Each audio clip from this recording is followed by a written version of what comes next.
Hi guys, we're in the EPI shop today. Today we're going to show you how to change out either the square slider or the round rollers. It's the same process on most of the Polaris clutches, and it's pretty simple. Basically, this is I think this one's an 1/8 inch punch, and there's a little pin in here. You just got to pound down. So we kind of started this one so it's a little bit faster for the video, but stick it in there, just tap it down.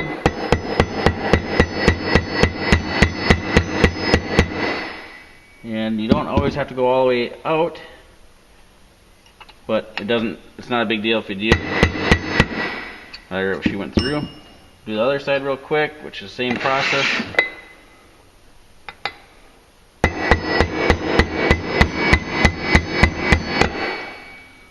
So pull them out.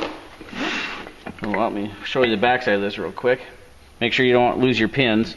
But we just poke the pins out through these two little holes here. Set those aside. And then this one, sometimes you need a pliers.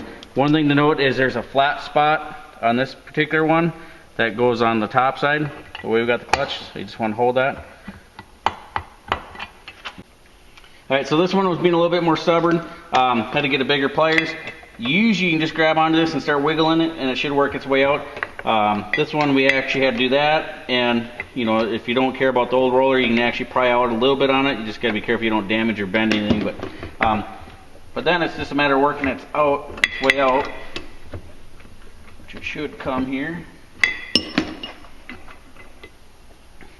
And then one thing to pay attention to is when you pull this off, there's a taper on one side and it's flat on another. On this particular one, the tapered side's out towards the bolt, which usually that's the way it is in most of them, but just verify that before we pull it apart.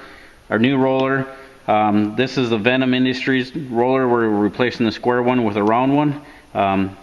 It's a nice replacement, doesn't bind up as much and works better. But the same process is older, or works on the older clutches too that have the round rollers in there. You're just replacing those with an EPI roller. You just do the same process. So basically, if it's all rusty or corroded or anything, you want to make sure that's good and clean. If it's scuffed up or boogered up a little bit or anything like that, just use a Scotch pad like this, a real light emery cloth, real light sandpaper or something, nothing too crazy. Just clean it up good. And then another thing you want to make sure is when you get this on there, make sure that turns and pivots good on both sides. Also, you want to make sure when you get it in there, it does that same thing. Put the flat spot to the top.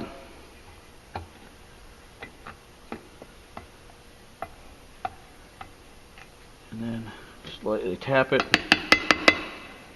Alright, so once you got these in there and set, you can kind of eyeball to get them close, and the best way to do it is stick a punch in there and make sure that everything's lined up, so you get the holes are lined up so you don't wreck your pin going in.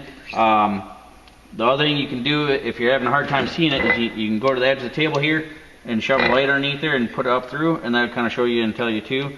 Or you can look through the other side too. Whatever works best for you. And then just going to use the needle nose pliers to kind of hold it in place. That should get you started. A lot of times if you got a buddy or something helping you, they can kind of lightly tap it or whatever, but we'll just try to do this real quick. And like I said, it should go in really easy. If you really have to pound on it hard, chances are you're not lined up with the pin. Pound it down until it's level.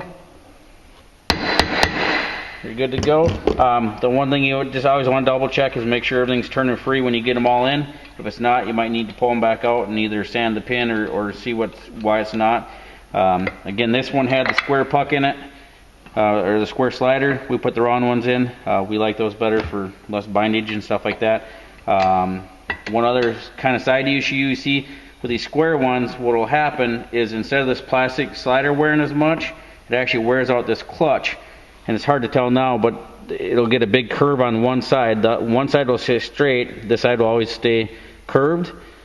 Once you get to a certain point, you can't, a new roller will help it a little bit, but once it's so bad, all you can do is really replace that clutch. You can't get this half. So what I normally tell people is if you put a new clutch on, go to the round one right away, and we like that better. But on the older rounder ones, You know, always make sure if your rollers are flat spotted or won't turn, you always want to replace those also. But that shows you how to change out the rollers.